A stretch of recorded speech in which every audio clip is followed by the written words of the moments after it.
Welcome back to the deep dive. So, you've got the script from Hilton Schlober's opening remarks, Monster Beverage CEO, talking Q3 2025. That's right. And our plan today is basically to cut straight to the chase. We want to pull out the core strategy from just those prepared remarks. Exactly. We're ignoring the Q&A, skipping the CFO deep dive for now, just focusing purely on what the CEO laid out as the roadmap for, say, 2026 and beyond.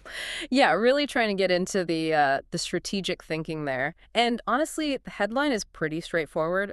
Record results. Just record everything. Record net sales, yeah. But I think what's more telling, really, is record profitability. Gross profit dollars, operating income, net income, EPS, all records. And this is key, those profit growth numbers, the percentages. They actually grew faster than net sales grew. Right. Which tells you it's not just about selling more cans. It points to, some serious operational efficiency gains, better margins, better structure. Absolutely. It speaks volumes about how they're managing things internally, costs, pricing leverage. We'll definitely dig into that margin piece. Okay, but first, let's set the scene globally.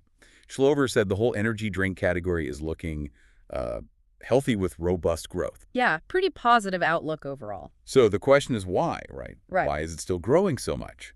He gave three main reasons penetration is still climbing. First was functionality and lifestyle positioning. It's becoming less niche, more everyday. Second, just the sheer variety of drinks out there now. They're hitting a wider audience way beyond the original Monster core, with things like zero sugar options gaining huge traction. And that audience seems pretty loyal, too.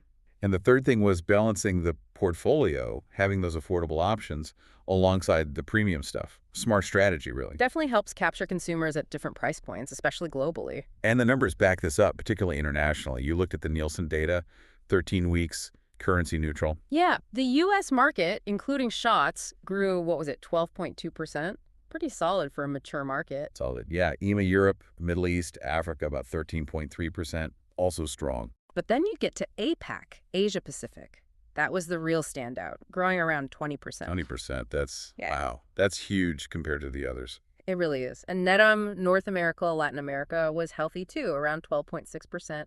But yeah, that APAC number, it really shows where a lot of the future growth engine might be. Absolutely. If your developed markets are doing 12, 13%, which is great, you need that 20% somewhere else to keep the overall momentum going.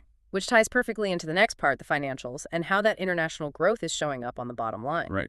Big milestone here. Sales outside the U.S. hit about 43% of total net sales in Q3. 43%, that's the highest it's ever been for a single quarter.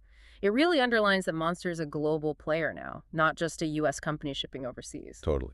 Overall net sales, $2.2 billion, up nearly 17% year over year, or about 15% if you adjust for currency. Impressive top line, but like you said earlier, the real story for the company's health might be that gross margin number. Yeah.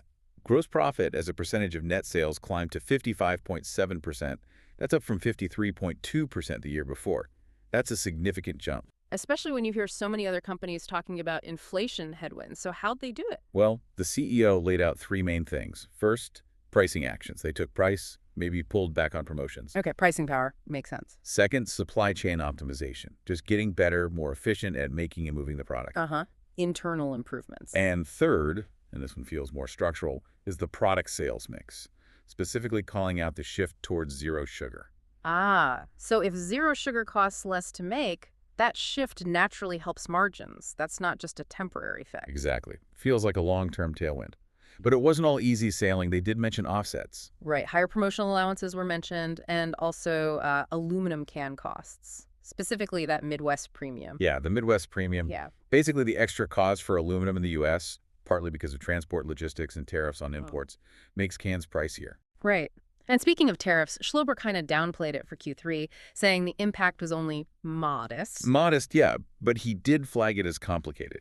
And they expect that Midwest premium, the aluminum cost, to still be a bit of a drag in Q4 and even into 2026. So, okay, sounds like the internal wins the optimization, the mix shift, are outweighing those external cost pressures for now. Which gives them the financial muscle and confidence to invest, right? Which leads us to innovation and keeping the brand buzz going. Yeah, and you can see where they're putting that money. The McLaren Formula One sponsorship continues to give them massive visibility. And that directly led to the Lando Norris zero sugar drink, right? Huge in EMA. So huge that bringing it to the U.S.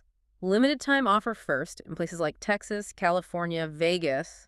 but then a full national launch plan for 2026. Smart leverage of that sponsorship. They also mentioned other big partnerships, X Games, UFC, MotoGP, Outside Lands Festival, keeping that momentum going through the summer. But beyond the big sponsorships, the engine room seems to be the Ultra family, still performing incredibly well. He mentioned a new digital campaign too, Zero Sugar Flavors Unleashed. Yeah, and that's playing alongside this organic viral thing happening with the main White Ultra Zero on social media. It just took off. Interesting. So focusing on North America specifically, sales were up 11.6%, and the Ultra family drove a lot of that. Drove a ton of it, up 29% year over year in North America. Led by that White Ultra, but also strong repeats on flavors like Ultra Blue Hawaiian.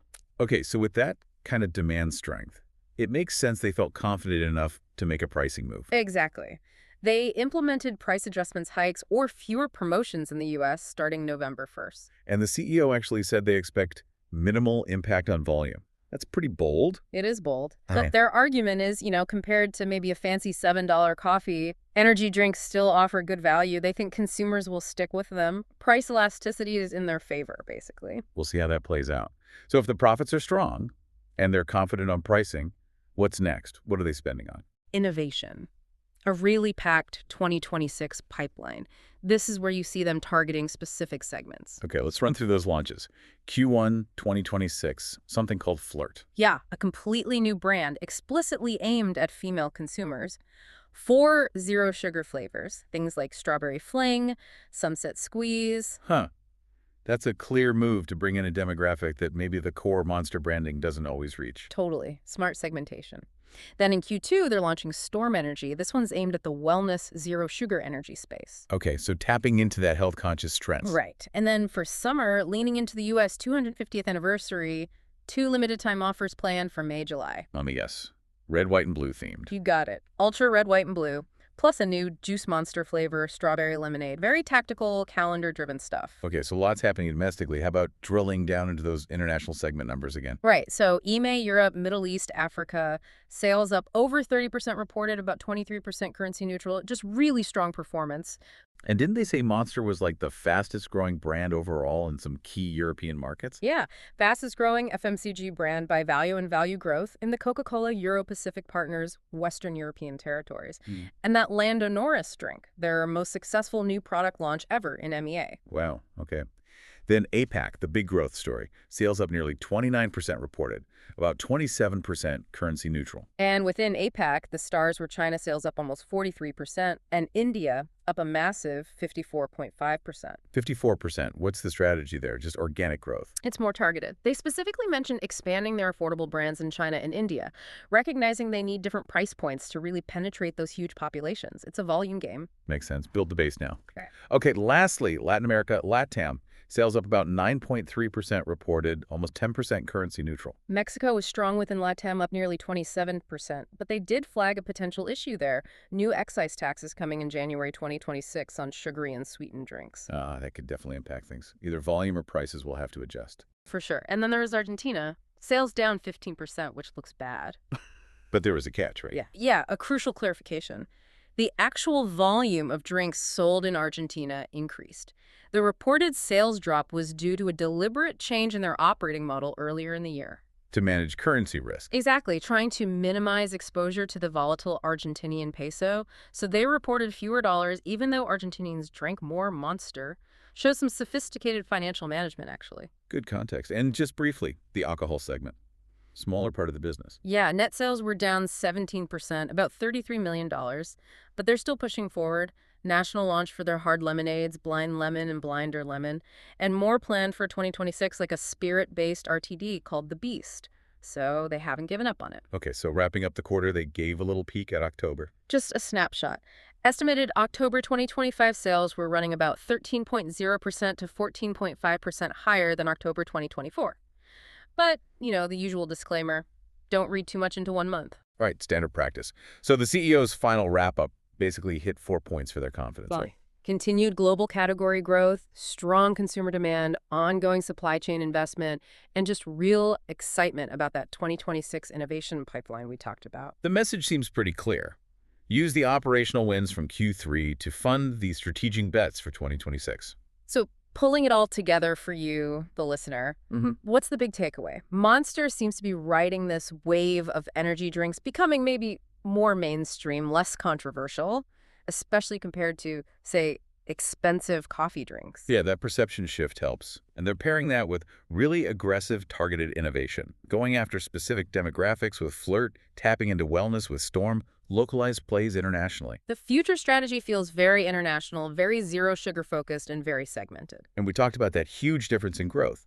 APAC booming at 20%, while the US and Europe are more like 12, 13%. Right. And the CEO mentioned expanding those affordable brands in China and India using a concentrate model there, which could be more margin-friendly internationally. Which leads to a really interesting final thought for you to chew on. If they can successfully scale up that concentrate model in these massive, fast-growing, but maybe more price-sensitive markets like in APAC, could that start to significantly close the gap between their typically lower international margins and their higher U.S. margins over the next few years? That concentrate strategy could be a real game changer for their global profit mix down the line, something to definitely keep an eye on. Absolutely. A perfect place to wrap up this deep dive into the CEO's roadmap.